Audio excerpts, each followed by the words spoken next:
Assalamualaikum warahmatullahi wabarakatuh. Teman-teman, mari sekarang kita bahas tentang istilah-istilah yang ada di statistika. Dan sepertinya teman-teman sudah sering mendengar istilah parametrik dan non-parametrik. Ini sebenarnya merupakan jenis analisis yang dilakukan di statistika. Namun, apakah teman-teman sudah memahami apa dasar kemunculan dari istilah parametrik dan non-parametrik ini?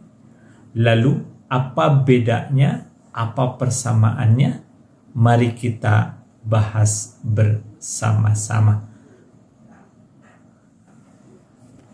Teman-teman, mari kita mulai pembahasan kita dalam video ini, yaitu tentang statistika parametrik dan non-parametrik. Nanti kita akan bahas apa persamaan dan perbedaannya, kemudian apa yang dibahas oleh kedua jenis statistika ini.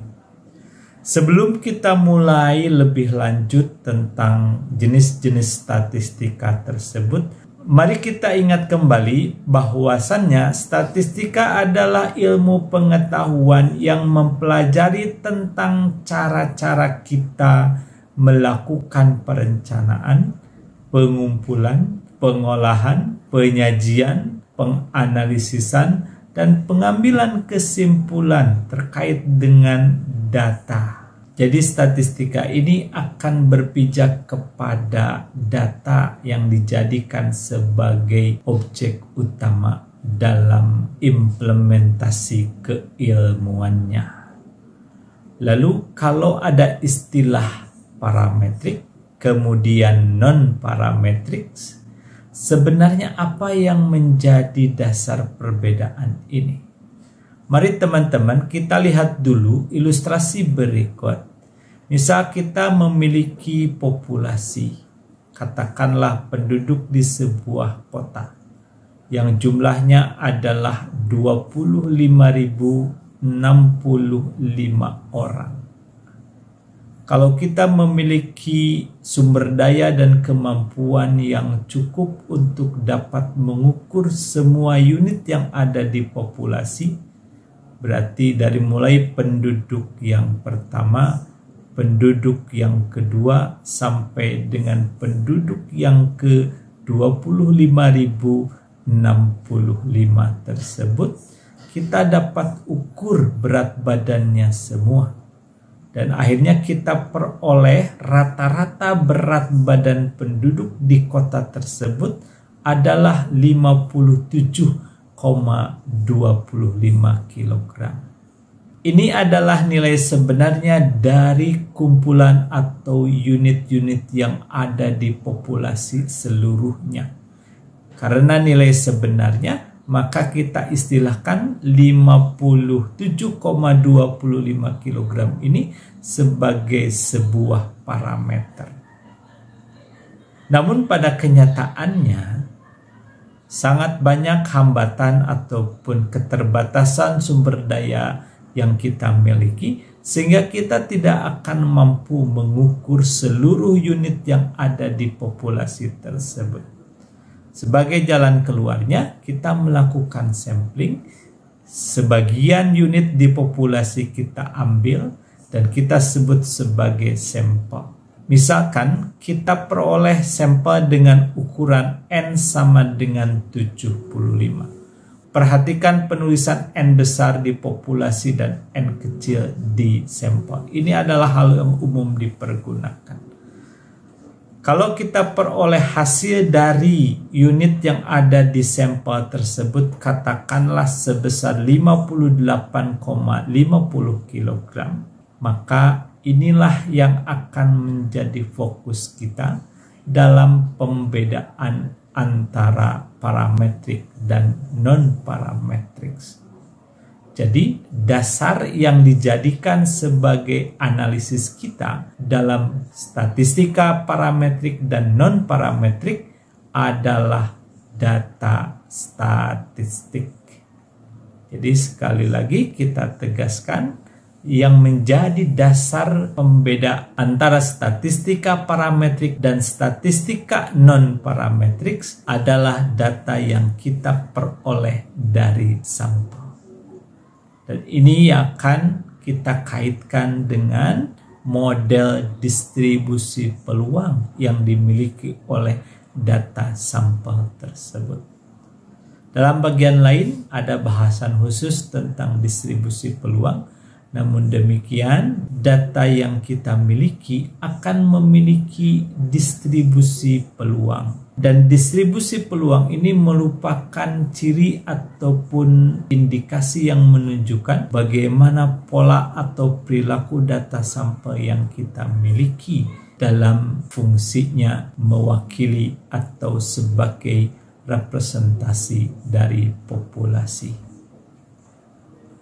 Nah, model distribusi peluang ini adalah suatu model yang sifatnya adalah probabilistik.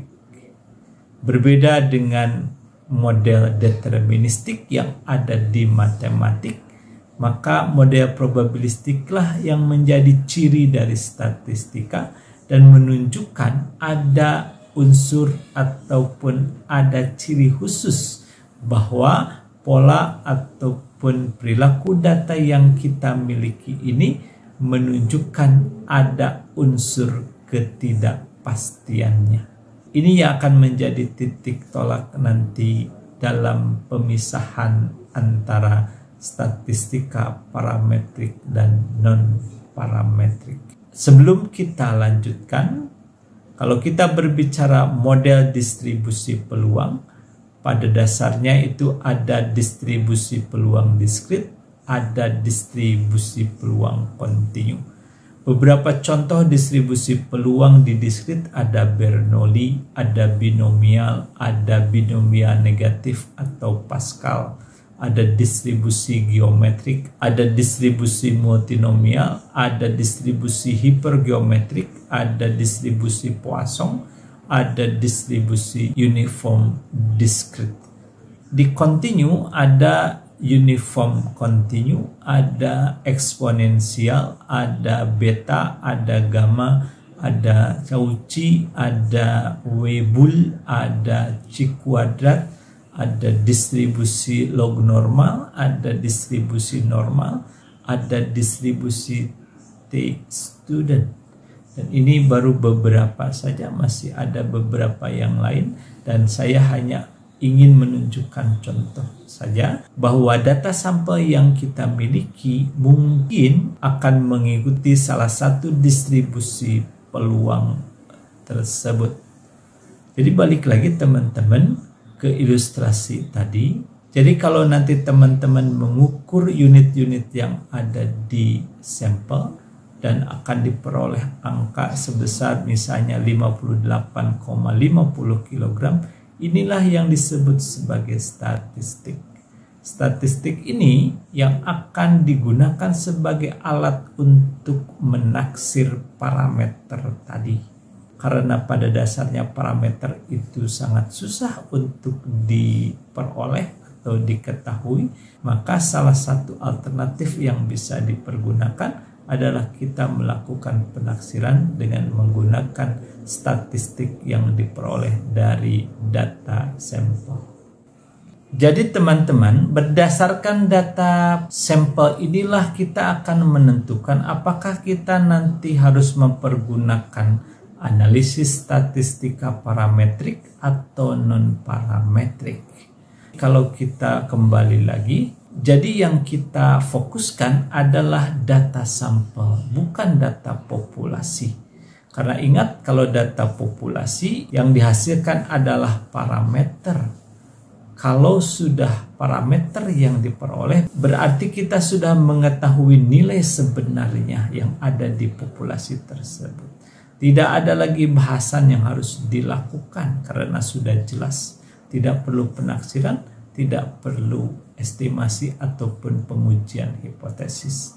Jadi ranah untuk statistika parametrik dan non-parametrik bukan di data populasi tetapi di data sampel yang nanti akan menghasilkan statistik sebagai alat untuk mengestimasi atau melakukan uji hipotesis untuk mengetahui parameter sesungguhnya dari populasi.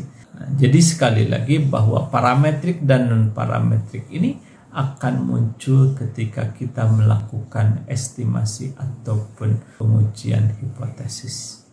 Teman-teman, ketika kita melakukan pengujian hipotesis, berarti kita akan ada di ranah statistika induktif, bukan statistika deduktif. Jadi kita menarik kesimpulan untuk cakupan yang lebih luas, sementara yang dijadikan sebagai acuan untuk melakukannya adalah informasi dari data yang sangat terbatas. Teman-teman, sekarang mari kita perhatikan apa itu statistika parametrik dan apa itu statistika non-parametrik. Statistika parametrik ini mengacu kepada proses analisis yang menggunakan data sampel berasal dari populasi yang dapat dimodelkan secara memadai oleh distribusi probabilitas yang memiliki parameter tertentu. Jadi dari daftar distribusi peluang yang tadi sudah saya tunjukkan akan menggunakan analisis statistika parametrik apabila data sampelnya dapat kita buat modelnya atau dapat kita perkirakan model perilaku datanya. Sedangkan kalau non-parametrik, jadi ini proses analisis yang menggunakan data sampel berasal dari populasi namun tidak dapat kita modelkan. Jadi non-parametrik, data sampelnya sama berasal dari populasi namun tidak dapat kita modelkan bentuk distribusi peluangnya. Karena berbagai kondisi, bisa karena datanya tidak mencukupi atau memang pola yang ditunjukkan oleh data sampel tersebut berbeda dengan pola distribusi atau perilaku dari distribusi peluang standar yang sudah ada. Nah, apa persamaan keduanya? Persamaan keduanya yaitu menggunakan data sampel sebagai dasar analisisnya, bukan data populasi. Jadi baik parametrik maupun non-parametrik menggunakan data sampel. Kemudian ini merupakan bagian dari statistika induktif. Kedua jenis analisis ini adalah bagian dari statistika induktif, bukan statistika deduktif. Lalu apa sekarang perbedaannya? Perbedaannya adalah data sampel yang dianalisis diasumsikan memiliki atau mengikuti model distribusi peluang tertentu untuk yang parametrik. Sedangkan non-parametrik, data sampel yang dianalisis tidak memiliki asumsi model distribusi peluang tertentu. Jadi kita bebas atau kita akan mengasumsikan bahwa data sampel yang dianalisis di non-parametrik itu tidak mengikuti distribusi peluang tertentu. Lalu yang kedua, skala pengukuran untuk analisis di statistika parametrik adalah data-data yang memiliki skala pengukuran metrik, yaitu interval dan rasio.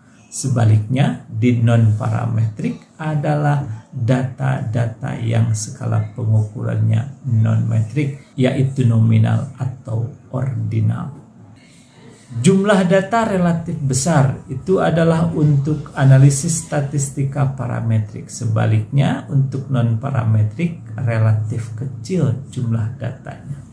Hanya perlu diberi catatan penting bahwa ukuran besar maupun kecil itu sebenarnya harus diperhatikan dari jumlah yang ada di populasinya. Kalau di populasinya memang hanya 100, kita ambil sampel sebanyak 20, itu berarti 20%. berarti akan lebih besar sebenarnya dibandingkan dengan misalkan kita memiliki ukuran sampel 500, namun unit yang ada di populasinya adalah 1 juta. Ada memang batas yang umum dipergunakan adalah 30 buah unit yang ada di data sampel. Namun sekali lagi tolong diperhatikan berapa jumlah unit yang ada sebenarnya di populasi asalnya. Teman-teman, mari kita sekarang lihat contoh dari statistika parametrik dan non-parametrik dalam penggunaannya. Misalkan untuk statistika parametrik, ketika kita akan melakukan uji beda dari 2 sampel. Dalam melakukan pengujian untuk beda 2 rata-rata yang berasal dari 2 sampel yang berbeda, bisa saja nanti kita menggunakan uji Z, yaitu distribusi normal baku atau distribusi T. Sedangkan di statistika non-parametrik yang dapat dilakukan untuk uji beda tersebut adalah dengan melakukan uji tanda atau juga ada yang dikenal dengan uji Wilcoxon. Lebih lanjut nanti kita akan bahas di video lain. Nah, kemudian perlu disampaikan kembali bahwa data yang dianalisis dalam statistika parametrik dapat juga dianalisis dalam statistika non-parametrik. Hanya karena nanti akan terjadi perubahan skala pengukuran pada umumnya ataupun dengan bentuk penghilangan informasi yang lain, ini akan menyebabkan bahwa akurasi hasilnya nanti tidak setinggi di parametrik kalau data-data tersebut dianalisis secara non-parametrik. Kemudian harus teman-teman perhatikan juga untuk sebaliknya, data yang hanya dapat dianalisis secara non-parametrik tidak bisa kita analisis di statistika parametrik. Jadi sekali lagi, kalau yang data parametrik bisa dianalisis secara non-parametrik, namun sebaliknya data yang non-parametrik tidak bisa kita analisis untuk di statistika parametrik. Teman-teman, itulah pembahasan kita seputar statistika parametrik dan statistika non-parametrik. Mudah-mudahan menjadi bekal yang berarti untuk upaya kita memahami statistika lebih lanjut. Jadi ini umpamanya sebagai pancingan awal dan kita akan terus semangat untuk menggali dan mempelajari lebih dalam dari statistika parametrik dan statistika non-parametrik ini.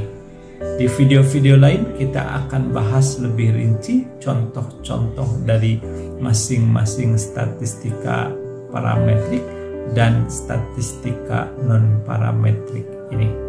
Mudah-mudahan uraian singkat di bagian awal ini dapat bermanfaat bagi teman-teman, dan jika memang dirasakan ada manfaatnya, silakan untuk disebarkan kepada teman-teman yang lain yang sekiranya juga memerlukan. Terima kasih banyak dan mohon maaf apabila ada kesalahan pembahasan yang terjadi di video ini. Mudah-mudahan ke depan kita akan semakin lebih baik dan terus lebih baik sehingga kita akan menjadi insan-insan yang berkualitas tinggi dan memberikan manfaatnya kepada yang lain. Terima kasih banyak. Wassalamualaikum warahmatullahi wabarakatuh.